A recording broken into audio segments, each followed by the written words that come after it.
Another chess game review tayo and rewind. Ang opponent natin is from Colombia.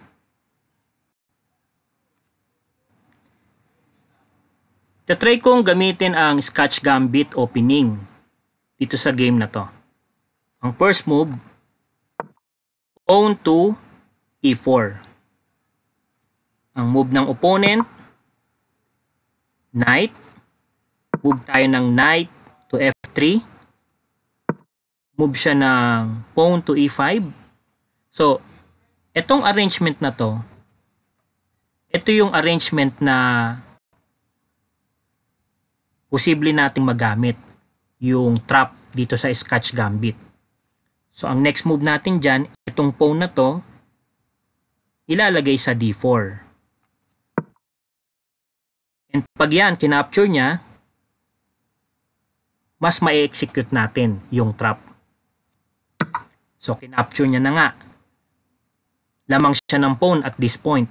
So, pwede nating i-capture yan para tumabla tayo. Pero hindi natin gagawin yun. I-execute natin yung trap dito sa Scotch Gambit.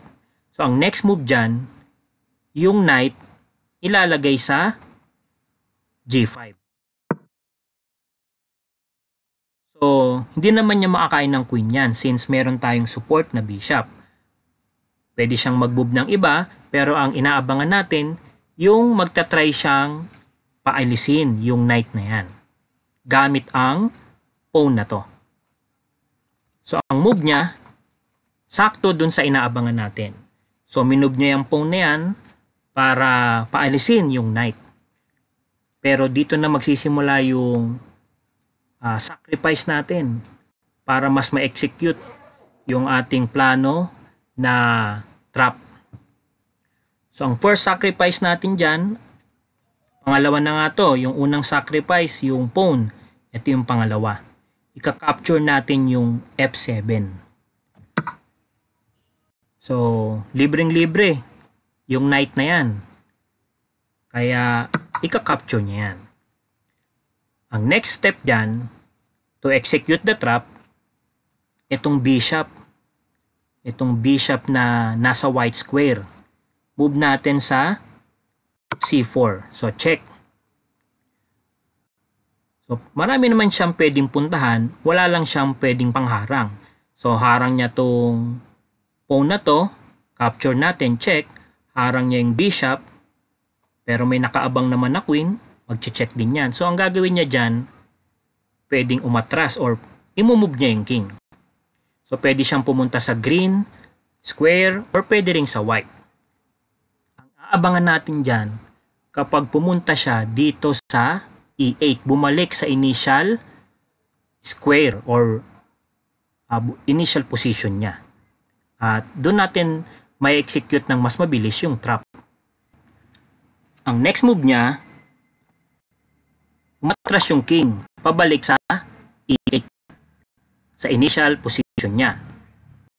So tayo, continue lang natin yung trap. So check tayo ng queen. Lagay natin ng queen sa h5 para ma-check ang king niya. So mag-move siya, gagalaw niya yung king niya dyan. Hindi niya pwedeng harangan ng pawn, baliwala yun, checkmate na siya ron. Or malapit na siyang ma-checkmate doon. Kaya inatras or igagalaw niya yung king niya papuntang e7. So tayo, diretso lang tayo ng pag-check. Hindi na tayo titigil mag-check dito. So, check tayo. Gamit ang queen. Move siya sa d6.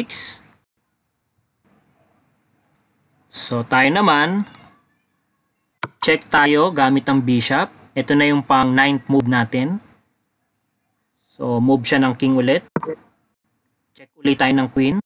Pang 10th move. Move uli yung king niya. And check tayo gamit ang queen ulit. So 11th move, checkmate ang opponent. So ito yung paggamit natin ng Scotch Gambit opening trap.